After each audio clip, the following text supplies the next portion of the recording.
Hello दोस्तों, आपका new study zone में स्वागत है। यूपी पीएससी आरओ एआरओ और एपीएस के ये आपकी हिस्ट्री की क्लास है। आई होप आप सभी ने इसकी पहली वीडियो देखी होगी।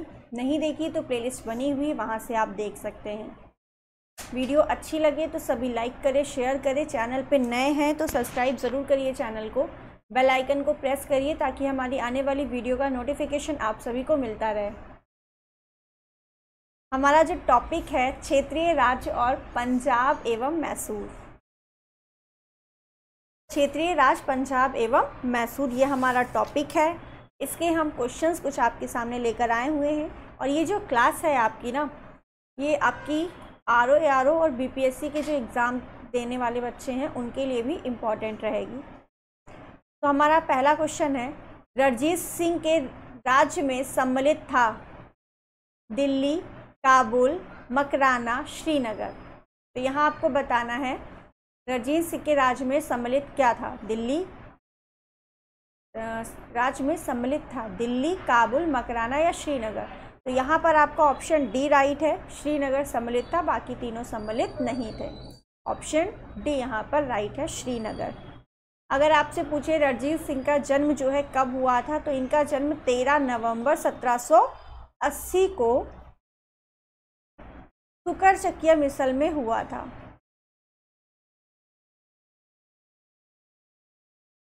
सुकरचकिया मिसल के मुखिया महासिंह के घर में हुआ था। ठीक है, तो मिसल इनकी कौन सी थी? सुकरचकिया। नेक्स्ट, रणजीत सिंह किस मिसल से संबंधित थे? तो अभी बताया ये सुकरचकिया मिसल से संबंधित थे।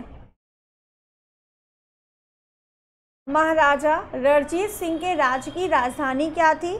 तो इन्होंने जो है अपनी राजधानी लाहौर बनाई थी। क्या बनाई थी? लाहौर बनाई थी। ठीक है, और जो धार्मिक राजधानी है वो इनकी अमृतसर थी। ये आपकी धार्मिक राजधानी थी।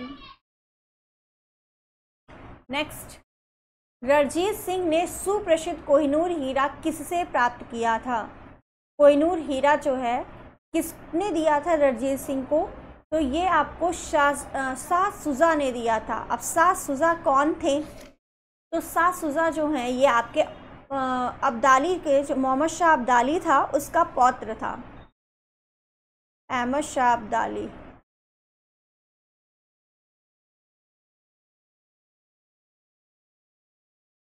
अहमद शाह अब्दाली का पौत्र था शाह सुजा, अहमद शाह अब्दाली का पौत्र था। हुआ क्या था कि जो अहमद शाह अब्दाली के बाद जो है इनका जो पौत्र था ये आपका राजगद्दी पर बैठा, परंतु उसका एक भाई था। इसका एक भाई था, उसका नाम था शाह महमूद। शाह महमूद ये भाई था। शाह महमूद किसका भाई था? शाह सुजा का। ये भाई था शाह महमूद। इसने जो है ये बहुत शक्तिशाली था। इसने शाह सुजा को गद्दी से हटा दिया। उसके बाद में शाह सुजा जो हैं आपके रणजीत सिंह से मदद मांगने के लिए पहुँचे और उन्होंने इसी अवसर का लाभ उठाया। ठीक है, तो शाह सुजा ने काबुल में राज प्राप्त करने के लिए रणजीत सिंह से हाथ मिलाया और इनको कोहिनूर हीरा उपहार में दिया, भेंट स्वरूप दिया था। तो ये शाह सुजा ने कोहिनूर हीरा रणजीत सिंह को भेंट स्वरूप दिया था। ठीक है, तो ऑप्शन यहाँ पर ए आपका राइट है। पूरी कहानी समझ में आई? ठीक है, अहमद शाह अब्दाली का पुत्र शाहजहां काबुल की गद्दी पर बैठा, परंतु उसके भाई शाह महमूद ने शक्तिशाली बरकजई सरदारों फतह का और दोस्त मोहम्मद पेशावर का अधिकार कर लिया। इसी अवसर पर शाह सुजा ने काबुल का राज्य प्राप्त करने के लिए रणजीत सिंह की सहायता मांगी और उन्हें कोहिनूर हीरा भेंट स्वरूप दिया। ये आपकी बुक की लैंग्वेज थी। ठीक है, नेक्स्ट, निम्नलिखित में से किसने कहा था ईश्वर की इच्छा थी कि मैं सब धर्मों को एक निगाह से देखूं, इसलिए उसने दूसरी आंख की रोशनी ले ली। तो ये किसने कहा था आपके? यहाँ पर जो आपके ऑप्शन है, यहाँ पर दो ऑप्शन इसमें राइट होंगे। नहीं, सॉरी, इसका मुझे भी आंसर देखना पड़ेगा। किसने कहा था? महाराजा रणजीत सिंह ने कहा था। ठीक है, ईश्वर ने ईश्वर की इच्छा था कि मैं सभी धर्मों को एक निगाह से देखूं, इसलिए उन्होंने दूसरी आंख की मेरी रोशनी ही ले ली। ये रणजीत सिंह ने कहा था। ठीक है, तो ऑप्शन ए आपका यहाँ पर राइट है। नेक्स्ट, महाराजा रणजीत सिंह के उत्तराधिकारी थे। इनके उत्तराधिकारी कौन थे? तो ये खड़क सिंह जो हैं आपके रणजीत सिंह के उत्तराधिकारी थे। 1839 में रणजीत सिंह की मृत्यु के बाद उनका पुत्र खड़क सिंह सिंहासन पर बैठा। तो ये रणजीत सिंह कौन थे?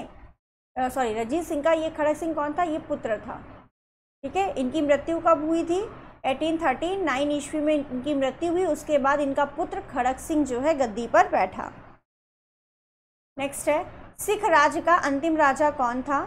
तो सिख राज्य का जो अंतिम राजा है वो है दिलीप सिंह। दिलीप सिंह जो है सिख साम्राज्य के या सिख राज्य के अंतिम शासक थे, अंतिम राजा थे। दिलीप सिंह का जो कार्यकाल था ये था 1843 से 1849 तक के। नेक्स्ट है, पंजाब के पूर्व महाराजा दिलीप सिंह के विषय में निम्नलिखित में से कौन सा एक कथन सत्य है? 23 अक्टूबर 1893 को उनका निधन पेरिस में हुआ था, ये बात सही है। नासिक में उनकी अंत्येष्टि हुई? नहीं। उन्होंने कभी भी सिख धर्म को नहीं छोड़ा? ऐसा नहीं है। वह कभी भी रूस नहीं गए? तो ये तीनों बातें आपकी गलत हैं। ऑप्शन ए आपका यहाँ पर राइट होगा। ठीक है, नेक्स्ट, सिख साम्राज्य का अंतिम शासक कौन था? अभी आपको बताया, दिलीप सिंह। पंजाब के विलय के पश्चात पंजाब पर शासन करने के लिए निम्नलिखित में से कौन 3 की परिषद का सदस्य नहीं था? यह आपसे पूछा है। तो इसकी कहानी कुछ ऐसी है। पंजाब के ब्रिटिश साम्राज्य के विलय के बाद, पहले तो विलय की बात कर लेते हैं।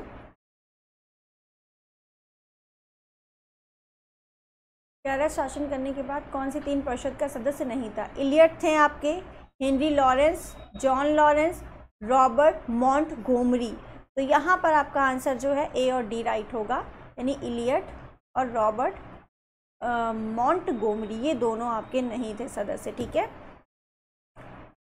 पंजाब का विलय जो है ब्रिटिश राज्य में हो गया 1840। उसके बाद डलहौजी ने 1849 में पंजाब पर शासन करने के लिए 3 लोगों की यानी 3 की परिषद जो है इन्होंने बनाई, गठन किया, जिसमें आपके सर हेनरी लॉरेंस थे।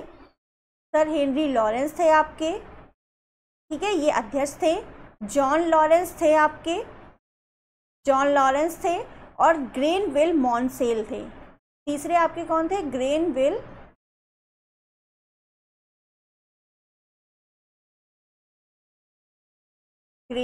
मॉन्सेल। ये 3 की परिषद थी। ठीक है, Henry Lawrence, John Lawrence, Grenville Mansel. Elliot और रॉबर्ट मॉन्टगोमरी ये नहीं थे आपके। ठीक है, नियुक्त किया, और इसमें आपके ये दोनों नहीं थे। तो यहाँ पर ऑप्शन आपका जो राइट होगा वो ए एंड डी होगा। ठीक है, नेक्स्ट, प्रथम आंग्ल मैसूर युद्ध 1766 से 1766 से 1769 तक ईस्वी में हुआ। कौन विजय हुआ? तो प्रथम आंग्ल मैसूर युद्ध जो है आपका अंग्रेजों और हैदर अली के बीच हुआ था।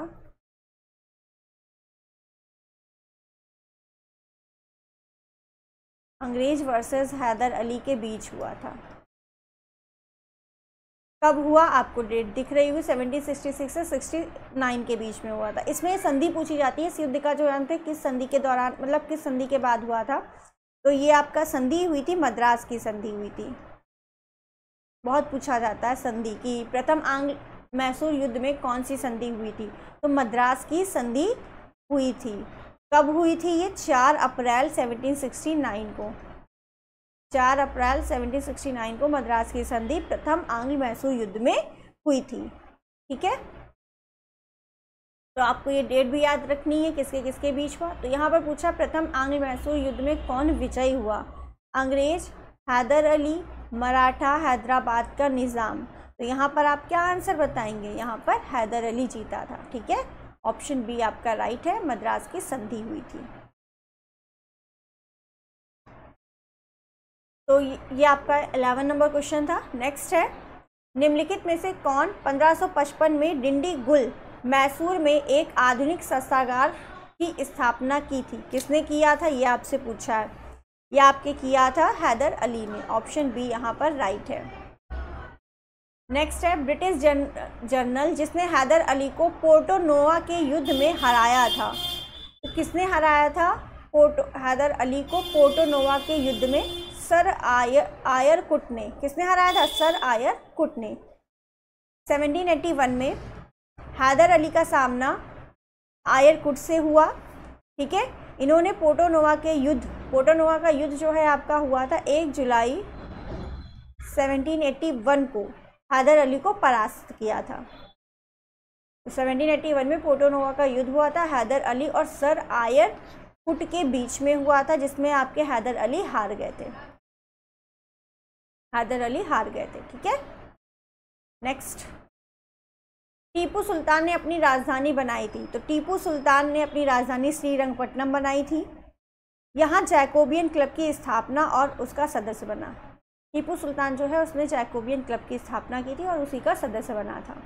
ठीक है, तो इसकी राजधानी श्रीरंगपट्टनम थी। नेक्स्ट है एंड लास्ट क्वेश्चन है आपका, निम्नलिखित भारतीय शासकों में से कौन था जिसने विदेशों में आधुनिक पद्धति से दूतावास स्थापित किया था?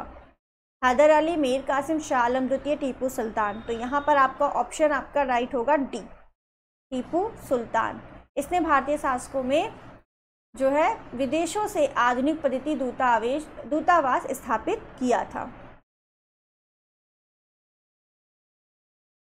आई होप आप सभी को ये वीडियो पसंद आई हो। वीडियो अच्छी लगी है तो सभी लाइक करें, शेयर करें। चैनल पे नए